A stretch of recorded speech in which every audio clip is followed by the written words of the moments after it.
नमस्कार, स्वागत है आप सभी का बनो अपना फाइनेंस मिनिस्टर में और मैं हूं आपके साथ कविता थपलियाल। आज बुधवार का दिन है, ऐसे में विमेंस वेडनेसडे हमारी खास पेशकश हम लेके आते हैं हर बुधवार को, जहां पर हम चाहते हैं कि महिलाएं निवेश की भाषा को समझें और अपने पैसों की बागडोर अपने खुद के हाथ में लें और अपने बचत से आगे बढ़कर निवेश की स्ट्रैटेजीज बनाएं। और ऐसे में हम उनके पोर्टफोलियो से जुड़े सवाल, निवेश से जुड़े सवालों के जवाब देते हैं। अगर आप भी ऐसी महिला हैं जो हमसे कोई हेल्प चाहती हैं, हमारे एक्सपर्ट्स तक पहुँचना चाहती हैं, तो अपने सवाल आप व्हाट्सएप कर सकती हैं। यूट्यूब पर लाइव देख रही हैं तो कमेंट बॉक्स में भी अपने सवाल डाल सकती हैं। हर्षवर्धन रूंगटा हमारे मेहमान हमारे साथ जुड़ गए हैं जो आज आपकी सहायता करेंगे। हर्ष, गुड इवनिंग, स्वागत है आपका। इंटरेस्टिंग सवाल से शुरू करते हैं। रीता का सवाल लेते हैं। गुजरात की रहने वाली हैं, 45 ईयर्स ओल्ड। इन्होंने अपना कुछ पोर्टफोलियो बना रखा है। निपॉन इंडिया के विजन फंड में ये पैसे लगाती हैं। 7.25 लाख के आसपास इन्होंने वैल्यू दे रखी है अपने इन्वेस्टमेंट की अब तक। HDFC का फ्लेक्सी कैप 3 लाख रुपए, क्वांट का स्मॉल कैप लगभग 10,000 रुपए का आई एम अज्यूमिंग SIP कर रही हैं। SBI का मल्टी कैप है 33,000 और लमसम और SIP दोनों में इन्होंने के जरिए निवेश किया है अगस्त 24 से। और अभी इनके पोर्टफोलियो में डेफिनेटली ये गिरावट देख रही हैं, लेकिन 4 लाख रुपए और निवेश करना चाहती हैं। तो किस प्रपोर्शन पे निवेश करें? और ये अपनी FD जो 10 लाख की थी वो मैच्योर होके वो पैसे भी इन्होंने इक्विटी म्यूचुअल फंड्स में ही डाल दिए अगस्त 2024 में। मैं नहीं जानती वो कहाँ डाले। आई एम अज्यूमिंग इन्होंने लमसम डाल रखा होगा इन्हीं फंड्स में। बट हैविंग सेड दैट, जो डिटेल्स हमारे पास है, कैसे इनकी सहायता कर सकते हैं। लमसम प्लस SIP और अभी इस तरह के बाजार में 4 लाख का और इनको निवेश करना है, कैसे स्ट्रैटेजाइज करें हर्ष? तो कविता, पहले अगर इस क्वेरी को हम समझे, रीता जी की जो उन्होंने जो किया है कि अगस्त 24 में उस समय तक वो सिर्फ फिक्स डिपॉजिट में इन्वेस्ट करती थी और फिक्स डिपॉजिट के पैसे जब मैच्योर हुए वो पैसे वो निकाल के उन्होंने इक्विटी म्यूचुअल फंड्स में डाले और 1.5 साल बाद भी उन्हें उसमें लॉस दिख रहा है। लेकिन उससे निराश ना होके उन्होंने 4 लाख एडिशनल इन्वेस्टमेंट लमसम के रूप में ही करने की बात की है। This is over and above कि वो SIP कर रही है ऑलरेडी। सो ये एक इन्वेस्टर की प्रोफाइल समझने में काम आता है कि ये एक इन्फॉर्म्ड डिसीजन है। ये नहीं कि आपने मार्केट में रिटर्न्स देखते हुए इन्वेस्ट कर दिया, फिर मार्केट जब गिरा तो आप घबरा के मार्केट से निकल जा रही हैं। इनफैक्ट ऐसे माहौल में ये लमसम के रूप में 4 लाख और इन्वेस्ट करना चाह रही है, विच मीन्स ये क्लियरली समझ रही हैं कि मार्केट किस तरह से परफॉर्म करता है और ऐसे जो उतार चढ़ाव है वो आते रहेंगे। तो I think I am very happy to at least understand हर प्रोफाइल कि भाई उन्होंने किस अप्रोच से अपना म्यूचुअल फंड पोर्टफोलियो बनाया है। और ऐसे ही इन्वेस्टर्स हैं जो मार्केट की पूरी उतार चढ़ाव जो वॉलेटिलिटी है उसका सही तरीके से फायदा ले पाएंगे। आते हैं इनके पोर्टफोलियो पे। जो इनका एग्जिस्टिंग पोर्टफोलियो है वो सारी अच्छी हैं, कोई वैसे बदलाव करने की कोई मेजर रिक्वायरमेंट नहीं है। सिर्फ एक सजेशन होगा, क्योंकि वो इतनी अच्छी तरह अपने पोर्टफोलियो को अप्रोच है इनका, जो इक्विटी में लमसम इन्वेस्टमेंट करने की बात कर रही है, SIP भी कर रही है।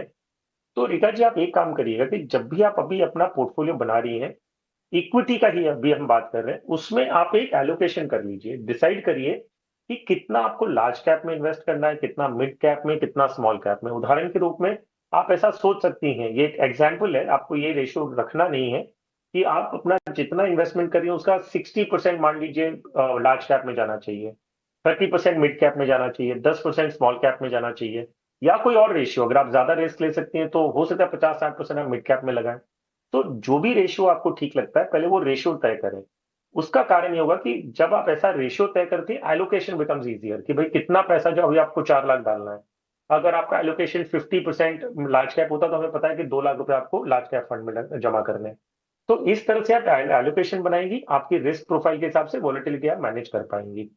फिलहाल ये जो 4 लाख आप लमसम इन्वेस्ट करना चाह रही हैं, मेरा सुझाव है कि 2 स्कीम में आप करें जो आपके पास ऑलरेडी है। सो 2-2 लाख करके डिवाइड कर लें। HDFC फ्लेक्सी कैप में 2 lakh and SBI multi cap fund में 2 लाख।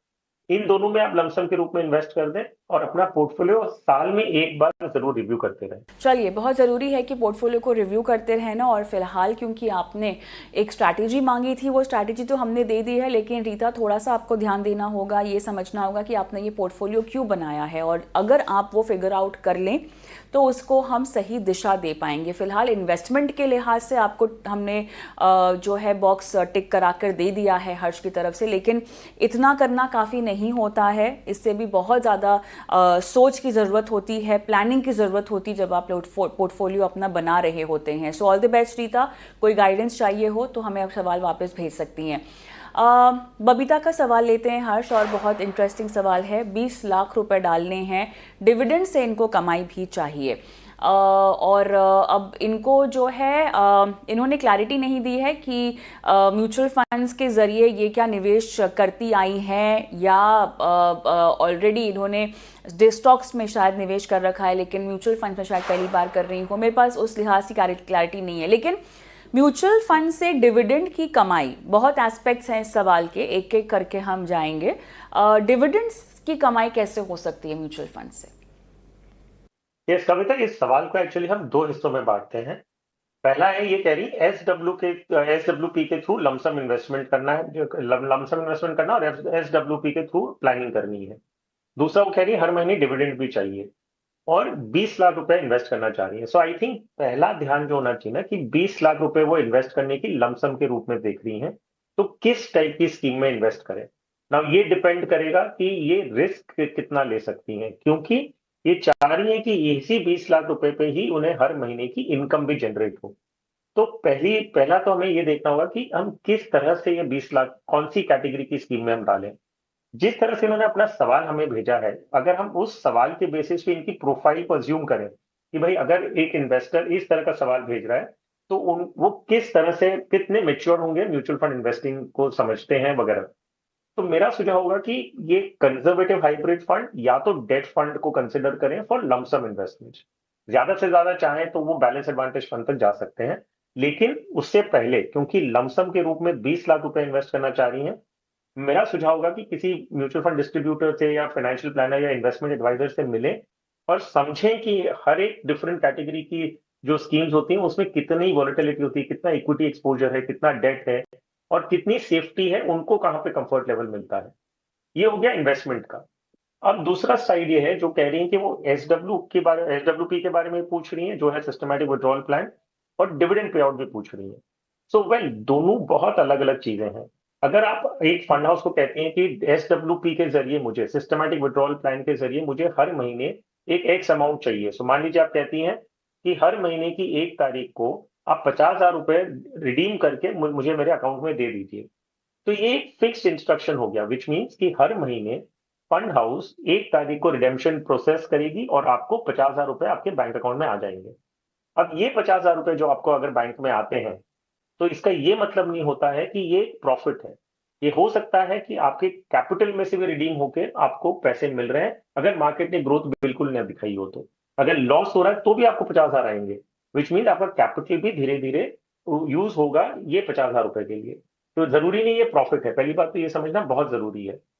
दूसरा, अगर आप डिविडेंड पे आउट ऑप्शन में जाती हैं, आप कहती हैं कि डिविडेंड के रूप में मुझे कैश फ्लो चाहिए, तो इसमें एक चीज होगी कि आपको कोई भी एक फिक्स्ड अमाउंट नहीं तय कर पाएंगे आप, और कोई भी एक डेट नहीं तय कर पाएंगे कि भाई इस पर्टिकुलर तारीख को आपको इतना डिविडेंड आना चाहिए। सो डिविडेंड अनाउंस जब फंड हाउस करेगा तब डिविडेंड आपको दिया जाएगा। अब कितना डिविडेंड आता है वो भी आपको पहले से पता नहीं होगा। तो दोनों एक्चुअली बहुत अलग अप्रोच है। तो आपको ये समझना होगा कि आप किस अप्रोच में जाना चाह रही हैं। आपकी अगर फिक्स्ड मंथली रिक्वायरमेंट है और उसको आप चेंज नहीं कर सकती, तो आपको एसडब्ल्यूपी लेना होगा। आपकी ऐसी कोई फिक्स्ड रिक्वायरमेंट नहीं है, ऐसा भी नहीं कि हर महीने ही पैसे चाहिए, तो आप डिविडेंड ऑप्शन कंसिडर कर सकते हैं। तो I think again going back to the drawing board, आपके सवाल के हिसाब से जो मैं प्रोफाइल अपने मन में, अपने दिमाग में बना चुका हूं, वो ये है कि आपको म्यूचुअल फंड में आप नया कदम ले रही हैं। तो प्लीज कोई फाइनेंशियल एडवाइजर से, जो रजिस्टर्ड इन्वेस्टमेंट एडवाइजर्स हैं, म्यूचुअल फंड डिस्ट्रीब्यूटर्स हैं, उनसे मिलें। रकम भी बड़ी है तो अच्छी तरह समझ के कि भाई क्या रिस्क फैक्टर्स हैं, कितनी गारंटीड आपको एसडब्ल्यूपी के थ्रू लेना है, कि आपको डिविडेंड के थ्रू आपको वेरिएबल ऑप्शन में जाना है। ये सारी चीजें आपको किसी फाइनेंशियल एडवाइजर से मिल के सलाह लेके करेंगे तो ज्यादा बेटर होगा।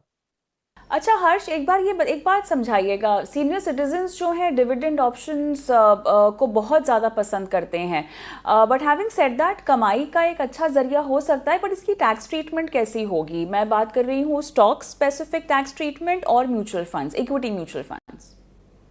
तो डिविडेंड देखिए कविता, ऐसा है कि जो डिविडेंड अनाउंस होके आपके पास आता है, तो डिविडेंड आज की तारीख में आपकी इनकम में जोड़ा जाता है और आपके टैक्स स्लैब के हिसाब से आपको टैक्स देना है उसके ऊपर। तो उसमें कोई चेंजेस नहीं है। आप अगर एसडब्ल्यूपी लेते हैं तो उधर थोड़ा फायदा मिलेगा आपको, क्योंकि वहां पे long term short term capital gains का इंपैक्ट आता है। जितने यूनिट्स आपने अगर पिछले 12 महीने के इन्वेस्टमेंट में से निकालें, तो शॉर्ट टर्म होगा, depending on the scheme again of course. अगर आप इक्विटी ओरिएंटेड फंड ले रहे हैं तो 12 महीने हैं, उसके ऊपर आप जाते हैं तो आपका लॉन्ग टर्म कैपिटल गेन्स हो जाता है। तो आई थिंक टैक्सेशन एक एंगल है, लेकिन जहां तक बबीता जी का सवाल है, आई एम मोर कंसर्न कि भाई उन्होंने शायद म्यूचुअल फंड्स की वोलेटिलिटी या म्यूचुअल फंड्स के जो प्रोडक्ट कंस्ट्रक्ट है उसको इतनी बारीकी से समझा नहीं है। और फिर आप 20 लाख रुपया लगा दें और फिर आप एसडब्ल्यू पे के जरिए अगर आप मान लीजिए बड़ी रकम निकालते रहे और 1 साल के बाद आपको पता चला कि आपका फंड वैल्यू जीरो हो गया, तो वो एक इशू है जो समझना बहुत जरूरी है। क्योंकि हमने पास्ट में मिस सेलिंग देखा है कि लोगों ने एसडब्ल्यूपी को इन अ बैलेंस एडवांटेज फंड इस तरह से बेचा गया कि भाई आपको एक फिक्स्ड इनकम महीने की आएगी और वो आपका रिटर्न है। फिर 1 साल या 2 साल बाद जब रिडीम करने के पता चला कैपिटल भी आपका इरोड हो रहा है। तो आई थिंक ये कॉन्सेप्ट को ज्यादा अच्छी तरह समझना बहुत जरूरी है। क्योंकि अगेन मैं दोहरा रहा हूँ, बड़ा अमाउंट इन्वेस्ट करने की सोच रही हैं, डिविडेंड और एसडब्ल्यूपी के बीच में उन्होंने दोनों चीज एक साथ कही है। सो आई एम फीलिंग कि इन्हें शायद प्रोडक्ट कंस्ट्रक्ट नहीं समझ में आ रहा है और स्ट्रक्चर नहीं जी समझ में आ रहा है, तो वो पहले समझेंगे तो ज्यादा बेटर होगा। या पॉसिबल यहाँ पर कंफ्यूजन होती है और आप सही कह रहे हैं, इसी के चलते मिस सेलिंग भी हो जाती है। इसीलिए ज़रूरी है कि खुद की जानकारी आप सही रखें। सती का सवाल लेंगे और इन्हें म्यूचुअल फंड्स के बारे में जानना है और ये भी जानना है कि कितने पैसे इकट्ठा हो सकते हैं। बहुत चीज़ें निर्भर करती हैं, इन्वेस्टमेंट टाइमिंग क्या है, कितना निवेश आप करना चाहती हैं और किस तरह से आप रिस्क ले सकती हैं। बट हैविंग सेड दैट, एक रूल बुक क्या कहती है हर्ष, म्यूचुअल फंड्स में निवेश करने को लेकर और कॉर्पस इकट्ठा करने को लेकर? तो देखिए कविता, म्यूचुअल फंड्स में जब आप इन्वेस्ट करती हैं उसमें कहीं भी कोई भी गारंटीड रिटर्न की आपको कोई भी इंडिकेशन नहीं होगा। आपको कोई भी गारंटीड रिटर्न या अश्योर्ड रिटर्न या इनफैक्ट फंड हाउस तो आपको इंडिकेटिव रिटर्न्स भी नहीं बता पाएंगे एज पर रेगुलेशन। क्यों? क्योंकि सारे इन्वेस्टमेंट जो म्यूचुअल फंड में होते हैं वो मार्केट लिंक्ड होते हैं। जो इक्विटी स्कीम्स में आप इन्वेस्ट कर रही हैं उसका ऑब्वियसली लिंक इक्विटी मार्केट से होता है। जो आप अगर डेट फंड्स में भी इन्वेस्ट कर रहे हैं तो उनका जो परफॉर्मेंस है वो काफी इंटरेस्ट रेट मूवमेंट्स पे डिपेंड करता है। तो जो एक्चुअल रिटर्न्स इन्वेस्टर कमाता है वो शुरुआत में आपको नहीं पता चलेगा। जब आप बैंक फिक्स डिपॉजिट करती हैं तो जब आप जमा करने जाती हैं, बैंक आपको बता देता है कि इतना ब्याज आपको मिलेगा उस पीरियड में, तो वो गारंटीड होता है। लेकिन जब आप म्यूचुअल फंड में आती है ऐसी कोई भी गारंटी आपको नहीं दे सकते हैं as per regulation is as well. Now ये भी एक सही बात है कि अगर आप म्यूचुअल फंड में इन्वेस्ट कर रहे हैं और फ्यूचर की प्लानिंग कर रहे हैं तो एक अनुमान तो आपको चाहिएगा, नहीं तो आप किस बेसिस पे अपना कैलकुलेशन या प्लान बनाएंगी। तो एमफी ने इस दुविधा को सॉर्ट आउट करने के लिए क्या किया कि एक सर्कुलर इशू किया है कि कोई भी इन्वेस्टर अगर एक अजम्पशन चाहता है कि भाई अगर मैं लॉन्ग टर्म में इक्विटी में इन्वेस्ट कर रहा हूं तो क्या रिटर्न की उम्मीद कर सकता हूं और क्या कैसे मैं उसे प्लानिंग का हिस्सा बनाऊं। तो एमफी ने गाइडलाइंस के हिसाब से दिया है कि इक्विटी फंड में आप इन्वेस्ट कर रहे हैं अगर, तो 12 to 13% के आसपास का रिटर्न अज्यूम कर सकते हैं। डेट में अगर आप कर रहे हैं तो 7.2% का करें। हाइब्रिड फंड में कर रहे हैं तो कितना करें। तो ऐसे करके एक सर्कुलर इशू किया गया है जो एक ब्रॉडर आपको एक आई वुड से एक रेंज दे देता है कि भाई ये आप अज्यूम कर सकते हैं। लेकिन इसका ये मतलब नहीं होता कि इतनी गारंटी आप समझ आपको मिल रही है। ना ही एमफी आपसे ये कह रहा है कि इतना रिटर्न आप इसके बीच में ही मिलेगा। हो सकता है कि आपके एक्चुअल रिटर्न्स बहुत अलग हो। ये पूरी गाइडलाइंस के हिसाब से ये बहुत गुड इंटेंशन में एक दिया गया है, उसका मिस इंटरप्रिटेशन ये नहीं करना चाहिए कि एमफी ने गारंटी किया है या एमफी ने इंडिकेट किया तो सही होगा ही। आई थिंक ये इंटरप्रिटेशन सही नहीं होगा। So answering the question, mutual fund एक व्हीकल है जहां पे एक ऑप्शन दिए जाते हैं कि आपको अपनी प्रोफाइल के हिसाब से, अपनी रिक्वायरमेंट के हिसाब से आप प्रोडक्ट चूज कर सकते हैं। एक दिन से लेकर 30-40 साल तक का इन्वेस्टमेंट ऑप्शन है आपके पास। Low risk to high risk सारे ऑप्शंस अवेलेबल हैं। रिटर्न्स कहीं भी गारंटीड नहीं है। एक रेंज दिया गया है for a person to get a sense, लेकिन वो सिर्फ एक सेंस बनाने के लिए, एक प्लान बनाने के हिसाब से, एक अज्यूम करने के हिसाब से ऐसा ही गारंटीड रिटर्न या ऐसा इस रेंज में ही रिटर्न आगे जाके मिलेगा, ऐसा कोई भी अनुमान नहीं दिया जाता है। वक्त है छोटे से ब्रेक का, जल्द लौटते हैं।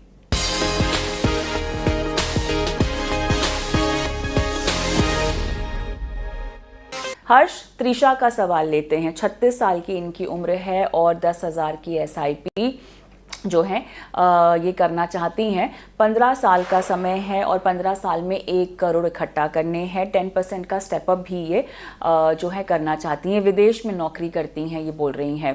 अच्छा लगा आपका सवाल, आपने हमें भेजा त्रिशा। अगर आप हमारे शो को यूट्यूब पर देखती हैं तो बहुत बहुत धन्यवाद उसके लिए। और शुरुआत आप 10,000 से कर रही हैं। मुझे नहीं पता कि इससे पहले आप कितनी परिचित हैं इक्विटी बाजार से, और 1 CR का लक्ष्य क्या आपको अपने लिए सही लगता है या नहीं। खैर उस पर तो आपको हर्ष सलाह देंगे ही देंगे, लेकिन हर्ष अच्छा लगता है जहां पर लोगों ने अपने लक्ष्यों के बारे में सोचना शुरू कर दिया है। 10,000 रुपीज़ जैसी अमाउंट मेरे ख्याल से अब लोग जो है इन्वेस्टमेंट के लिए डेडिकेटेड रखना चाहते हैं। महिलाओं में ये समझ आना बहुत ज़रूरी है। जी हाँ, तो कविता ये आप जब शुरुआत करें, हो सकता है रकम छोटी हो, कोई फर्क नहीं हाँ। पड़ता। आप कम से कम उस इस राह में चल रही हैं और एक सही तरीके से आप अपना अगर इन्वेस्टमेंट प्लान बनाती हैं, तो धीरे-धीरे आप पेस पकड़ सकती हैं।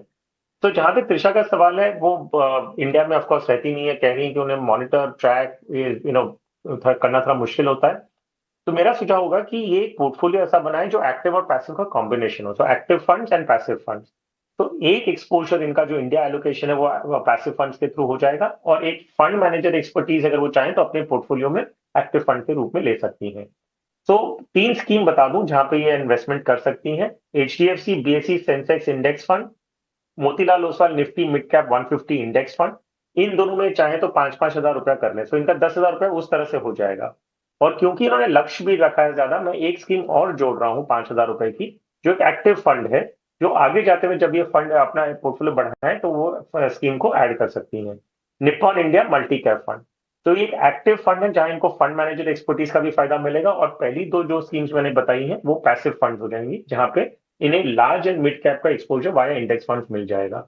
तो इस तरह से अपनी जर्नी शुरू कर सकती हैं। जहां तक गोल्स का सवाल है, यस, अगर आप 15 साल बाद 1 करोड़ का अनुमान लगा रहे हैं, तो आपको ये भी सोचना होगा कि 1 करोड़ की वैल्यू क्या होगी 15 साल बाद। हो सकता है आपने आज की तारीख में 1 करोड़ की वैल्यू समझ के अपना टारगेट बना लिया, लेकिन इन्फ्लेशन के रहते आपका जो वैल्यू आज 1 करोड़ की जो चीजें आप खरीद सकते हैं, वो सेम वैल्यू 15 साल बाद नहीं रहेगी। सो ये जरूरी है कि जब भी आप अपना गोल सेट करें, फ्यूचर वैल्यू को एज्यूम करते हुए आप अपना गोल सेट करें, तो आपका इन्वेस्टमेंट जो होगा वो सही दिशा में जाएगा।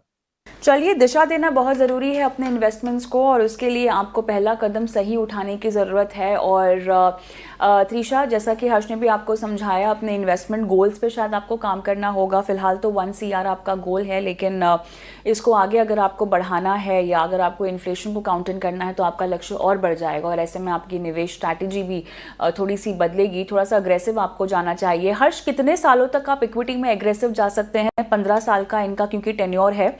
कितना आपको लगता है साल तक इन्हें अग्रेसिवली इक्विटी ओरिएंटेड ही रखना चाहिए अपने पोर्टफोलियो को? फिर देखिए, अगर आपका इन्वेस्टमेंट टाइम होराइजन 8 से 10 साल के ऊपर है, तो आप इक्विटी में इन्वेस्ट करते हैं। That is the first point. Right. Second point ये होता है कि अगर आपको पैसे 15 साल बाद चाहिए, तो इक्विटी में से आप उसके 2 या 3 साल पहले से धीरे धीरे निकलना चालू कर देते हैं। तो which means in this example, क्योंकि उनको 15 साल के बाद उनको पैसों की जरूरत है, 12 साल या 13 साल तक ये अग्रेसिवली इन्वेस्ट करें। लास्ट के 2 या 3 साल में वो धीरे धीरे इक्विटी से डेट में अपना पोर्टफोलियो शिफ्ट करने लग जाए, ताकि जब 15 साल हो जाए उस समय आपका पोर्टफोलियो डेट में आ जाएगा। ताकि अगर एंड मोमेंट, अब मान लीजिए 15 साल कंप्लीट हुए और उसी समय या आज जो वॉर हो रहा है उस समय का कुछ वॉर अचानक छिड़ जाए और मार्केट 10-20% गिर जाए, तो आपको पूरे कॉर्पस पे लॉस होगा। तो इससे बचने के लिए हम कहते हैं 2 या 3 साल पहले जब आपका लक्ष्य पूरा होने वाला हो, उधर उस समय आप धीरे धीरे इक्विटी से डेट में मूव ऑन कर लें। चलिए, ये एक थंब रूल है जो लोगों को ध्यान में रखना है। और क्योंकि बहुत सारे दर्शक हर्ष सवाल भेजते हैं कि पैसा रोक दिया है डालना, एसआईपी बंद कर दी है, तो ये सब प्रॉब्लम्स हर्ष नहीं होंगी अगर आपने 8 से 10 साल का टाइम होराइजन रखा है। That's right. अपनी एसआईपीज को आप जारी रखिए। इस तरह के बाजार में तो यूनिट्स खरीद लेने चाहिए एसआईपी से। हर्ष, एब्सोल्युटली कविता, इनफैक्ट मुझे बहुत बुरा लगता है कई इन्वेस्टर जब मार्केट खराब होता है और कहते हैं मैंने एसआईपी बंद कर दी, और अब मार्केट जब स्टेबलाइज होगा और बढ़ेगा तब मैं अपनी एसआईपी शुरू करूंगा। आपने एंटायर पर्पस ऑफ एसआईपी को डिफीट कर दिया। एसआईपी का क्या मतलब होता है कि आप एवरेज करते जा रहे हैं इररिस्पेक्टिव मार्केट किस तरह जा रहा है। तो मार्केट अगर बढ़ रहा है तो भी आप एसआईपी करके एवरेज कर रहे हैं, मार्केट गिर रहा है तो भी आप एवरेज कर रहे हैं। अब अगर आप गिरते हुए मार्केट में बंद कर दें और चढ़ते हुए मार्केट में शुरू करेंगे तो आपका लोअर कॉस्ट में तो एवरेज हुआ ही नहीं। तो तो आपको किस तरह से फायदा होगा? सो आई थिंक ये सब एक बेसिक अंडरस्टैंडिंग की बात है कि जब मार्केट गिरता है तब तो आपको और इन्वेस्ट करना चाहिए। तो आप उस समय अगर इन्वेस्टमेंट बंद कर देंगे और मार्केट जब बढ़ रहा है तब इन्वेस्ट करेंगे तो you don't really make money. I mean that's not the right way. तो आप मार्केट एसआईपी को भी आप टाइमिंग करने लग गए मार्केट के साथ। तो एसआईपी का पर्पस ही था कि आपको मार्केट की टाइमिंग ना करनी पड़े और डिसिप्लिन रूप में आप हर महीने इन्वेस्ट करें। तो प्लीज अगर जो भी ऐसा सोच रहे हैं कि एसआईपी अभी बंद कर देना क्योंकि मार्केट गिर रहा है, it will be a very wrong decision. In fact continue करिए। और मार्केट के साइकिल आते हैं, नीचे का दौर है तो नीचे भी है, बाद में जब मार्केट ऊपर जाएगा तो जो सारी एक्यूमुलेशन आपकी लोअर वैल्यूएशन में होगी उन सब पे आपको प्रॉफिट मिलेगा। तो एसआईपी बंद कर देना कोई समझदारी का काम बिल्कुल भी नहीं है। Alright, let's move on. Geeta Kumari का सवाल लेते हैं। दिल्ली से हैं ये, 38 ईयर्स ओल्ड, आर्ट टीचर हैं और इन्होंने कुछ डायरेक्ट फंड्स में अपनी एसआईपी कर रखी है। एडलवाइस का मिड कैप फंड है, इन्होंने 6,000 रुपये की एसआईपी की है। निपॉन इंडिया का स्मॉल कैप 4,000 की एसआईपी, पराग पारेख का फ्लेक्सी कैप है 5,000 एसआईपी, बंधन का स्मॉल कैप है और इसमें ये कर रही हैं 3,000 रुपये। निपॉन इंडिया के स्मॉल कैप फंड का फंड साइज़ बढ़ गया है, इसीलिए कह रही हैं कि अच्छा रिटर्न शायद फंड नहीं दे पाए। इसी के साथ साथ ईडीवाइस के गोल्ड और सिल्वर ईटीएफ में पैसा जा रहा है इनका। टोटल वैल्यूएशन इन्होंने अपने पोर्टफोलियो की बताई है म्यूचुअल फंड्स में ऑलमोस्ट 1 लाख। और टाटा बैलेंस एडवांटेज फंड में इन्होंने निवेश किया था फिर रोक दिया है। इसके अलावा पीपीएफ में भी इनका निवेश चल रहा है 10,000। और रिटायरमेंट का गोल है 15 साल तक इन्वेस्ट करना चाहती हैं, 5% से स्टेप अप भी करेंगी। और क्या क्या चेंजेस हैं पोर्टफोलियो में ये आपसे जानना चाह रही हैं, और साथ ही 15 साल में कितना पैसा इकट्ठा करेंगी ये भी इनका सवाल है।